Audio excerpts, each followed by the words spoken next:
नमस्कार मैत्रिणींनो, सर्वांना श्री स्वामी समर्थ. माझ्या चॅनलमध्ये मी तुम्हा सर्वांचं पुन्हा एकदा खूप खूप मनापासून स्वागत करते. कल्पना करा, एक असा पवित्र दिवस ज्या दिवशी एकादशीचे पुण्य आणि संतांचा आशीर्वाद एकाच वेळी लाभतो. आणि तो दिवस तुम्ही घालवता भक्तीमध्ये, सेवेमध्ये आणि पूर्ण श्रद्धेमध्ये. मग तुमच्या आयुष्यातील अडथळे, संकटे, दुःख किती बदलू शकतात? तर आज आपण जाणून घेणार आहोत एक अद्भुत योग. तो कोणता आहे? तर पापमोचनी एकादशी आणि संत बाळूमामा उत्सव एकाच दिवशी येण्याचा दिव्य योग. आणि त्या दिवशी आदमापूर येथे सेवा केल्याने भक्तांच्या जीवनात घडणारे आश्चर्यकारक बदल. या सर्व गोष्टी आपण व्हिडिओत जाणून घेणार आहोत. त्यामुळे व्हिडिओ शेवटपर्यंत नक्की पहा आणि आवडल्यास प्लीज लाईक करा. तर आजच्या व्हिडिओला सुरुवात करूया. पापमोचनी एकादशी आणि बाळूमामा उत्सव हे एकाच दिवशी म्हणजेच 15 मार्च 2026 रोजी रविवारी आहे. संत बाळूमामा आणि आदमापूरचे पावित्र्य. महाराष्ट्रातील कोल्हापूर जिल्ह्यातील भुदरगड तालुक्यात वसलेले आदमापूर हे गाव लाखो भक्तांचे श्रद्धास्थान आहे. संत बाळूमामा यांचे पवित्र देवस्थान आणि समाधीस्थान.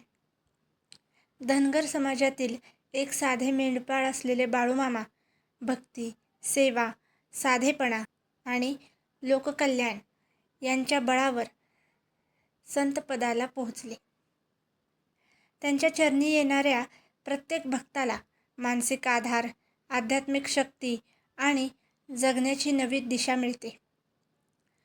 पापमोचनी एकादशी आणि बाळूमामा उत्सव हा दुहेरी पुण्ययोग यावेळेला आला आहे. एकादशी म्हणजे मनशुद्धी, आत्मशुद्धी आणि पापक्षालनाचा दिवस.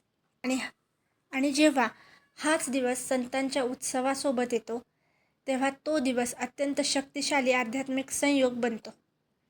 हा योग म्हणजे उपवासाची शुद्धी, नामस्मरणाची शक्ती, संतसेवेचे पुण्य आणि भक्तीचा आशीर्वाद हे सर्व एकाच दिवशी लाभणे. या दिवशी बाळूमामांची सेवा केल्याने काय परिणाम होतात? मानसिक शांती आणि स्थैर्य. भक्ती आणि सेवा मनातील तणाव वितळवतात. अस्वस्थ मन शांत होतं. नकारात्मक विचारांची जागा सकारात्मकतेने भरते. अडथळ्यांवर मात करण्याची शक्ती. भक्तांचा अनुभव सांगतो की श्रद्धेने केलेली सेवा जीवनातील अडथळे कमी करते. कामात येणारे वारंवार अपयश हळूहळू दूर होऊ लागते. संकट सहन करण्याची ताकद. जीवनातील संकटे संपतातच असे नाही, पण त्यांना सामोरे जाण्याची हिंमत वाढते. मन खंबीर बनते. आध्यात्मिक प्रगती. एकादशीचा उपवास आणि संतसेवा याने अंतर्मन शुद्धी होते. स्वतःकडे पाहण्याची दृष्टी बदलते. जीवनाचा खरा अर्थ समजू लागतो. कर्मशुद्धी आणि पुण्यसंचय. निस्वार्थ सेवेमुळे अहंकार कमी होतो. दान, सेवा, नम्रता जीवन समृद्ध करतात. या दिवशी सेवा कशी करावी? मंदिरात जाऊन दर्शन घ्यावे. नामस्मरण आणि भजन करावे. स्वच्छता करावी. अन्नदान किंवा पाण्याची सेवा. शांत बसून प्रार्थना करावी. बाळूमामा नामजप करावा. आणि महत्त्वाचं म्हणजे दिखावा नाही तर श्रद्धा हवी. विश्वास ठेवल्याने जीवन कसे बदलते? जेव्हा आपण संतांवर विश्वास ठेवतो तेव्हा आपण एकटे राहत नाही. आपल्याला जाणवतं की कोणीतरी आपल्याला मार्ग दाखवतंय, चुका टाळायला शिकवतं आणि अंधारातून बाहेर काढतंय. विश्वास मनाला दिशा देतो. दिशा जीवनाला यशाकडे नेते. जीवनात काही दिवस असे असतात जे नुसते दिनदर्शिकेतील दिवस नसतात. ते असतात संधी, स्वतःला बदलण्याची संधी. मन शुद्ध करण्याची संधी आणि संतांच्या चरणी स्वतःला अर्पण करण्याची संधी.